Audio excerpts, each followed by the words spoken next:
Dubai ক্যাপিটালসের অধিনায়ক toss জিতে fielding নিলেও শুরুটা গল্ফ জায়ান্টসের। গুরবাজ আর জেমস প্রিন্স ব্যাট হাতে উড়ন্ত সূচনার দিকে যাচ্ছিল গল্ফ জায়ান্টস। মনে হচ্ছিল আজ বুঝি বোলারদের জন্য কঠিন সময় অপেক্ষা করছে। ঠিক তখনই অধিনায়কের চোখ পড়ল সবার ভরসা রাস্তা মোস্তাফিজুর রহমানের দিকে। দ্বিতীয় ওভারে বল হাতে নিলেন কাটার মাস্টার। প্রথম ওভারেই কিছুটা করা হলেও ফিজ যে শুধু উইকেটের অপেক্ষায় তা বোঝা যাচ্ছিল তার দ্বিতীয় ওভারেই। ৩৯ রানের উদ্বোধনী জুটি ভাঙতেই দৃশ্যপট বদলে যায়। গুরবাজ আকাশে তুলে মারতেই বল সোজা চলে আসে মুস্তাফিজের হাতে।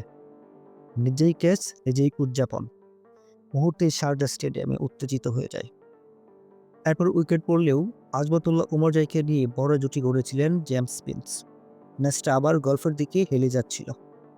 ঠিক তখনই ১৪তম ওভারে আবার দৃশ্যপটে মুস্তাফিজ। প্রথম বলেই জেমস প্রিন্সকে ফেরালেন। পরের বলেই আজমতুল্লাহ উমরজাই ৩ বোল্ড। আর তাতেই গ্যালারিতে আর ডাগটে উল্লাস শুরু। ঠিক এর পরের বলেই শন ডিকসনের স্টাম্প উড়িয়ে দিলেন মুস্তাফিজ। টানা ৩ বলে ৩ উইকেট। হ্যাটট্রিকের সম্ভাবনায় পুরো স্টেডিয়াম দাঁড়িয়ে, কিন্তু সেটা আর হলো না। হ্যাটট্রিক না হলেও ১ ওভারে ৩ উইকেট এই টুর্নামেন্টে দ্বিতীয় ওভার। কাটার, স্লোয়ার, নিখুঁত লাইন সব মিলিয়ে ব্যাটসম্যানদের জন্য দুঃস্বপ্ন একটা সময় ছিল সেদিন। শেষ দিকে কায়েল মায়ার্স কিছুটা প্রতিরোধ করলেও ইনিংসের শেষে আবার মুস্তাফিজকে আনা হলো বোলিংয়ে। আর তাতেই অবিশ্বাস্য এক কাণ্ড ঘটল। ৫ বলের মধ্যে ৩ উইকেট, তাও আবার রান আউট। আর তাতেই ১৫৬ রানেই অল আউট হয়ে যায় গল্ফ জায়ান্টস। স্কোর বোর্ডে চোখ রাখলেই দেখা যায় এই ইনিংসের গল্পের নায়ক একটাই, নাম মুস্তাফিজ।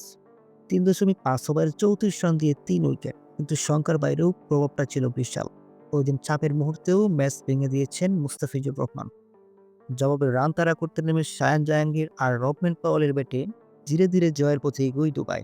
শেষে নবী পাওয়েলের অবিচ্ছন্ন জুটিতেই সহজ জয় তুলে নেয় দুবাই। কিন্তু ম্যাচ শেষে জয়ের নায়ক ফিরে আসে একজনের দিকেই, তিনি আর কেউ নন, বাংলাদেশের মুস্তাফিজুর। ম্যাচ সেরার পুরস্কার হাতে পেয়ে মুস্তাফিজ বলেন, এই কাটারই আমার শক্তি। আর সেটাই তিনি আবার প্রমাণ করলেন শারজার স্টেডিয়ামে। আইএলটি টি-20তে মুস্তাফিজুর রহমানের বোলিং জনক জন্য থামছেই না। ৭ ইনিংসে ১৪ উইকেট, শীর্ষ উইকেট শিকারীদের তালিকায় দ্বিতীয়। কাটার মাস্টারের রাজত্ব যেন আরও ভয়ঙ্কর হয়ে উঠেছে। প্রিয় দর্শক, এই টুর্নামেন্টে মুস্তাফিজের বোলিং আপনার কাছে কেমন লেগেছে কমেন্টে আপনার মতামত জানান। আর এমন ক্রিকেট ব্রেকিং নিউজ পেতে লাইক দিন, চ্যানেলটি সাবস্ক্রাইব করুন আর ভিডিওটা শেয়ার করতে ভুলবেন না। Thanks for watching.